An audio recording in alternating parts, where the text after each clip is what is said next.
Yeah, I guess.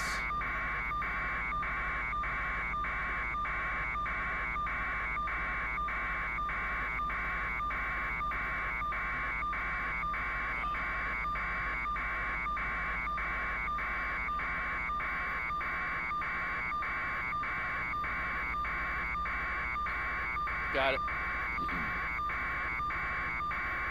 Live in Chopper 5, covering breaking traffic news in the West Palm Beach area. I-95 northbound gridlock from Okeechobee Boulevard all the way now to Forest Hill Boulevard. This semi-truck fire fully engulfed in the cab compartment here. West Palm Beach Fire Rescue coming to scene and putting it out, but you can see just the major damage to the whole front end, all the way from the engine compartment to the driver compartment there. I'll zoom back here. West Palm Beach Police Department, FHP, and West Palm Beach Fire Department on scene. You have 3 of the left lanes that are open, but gridlock is starting to mount up as it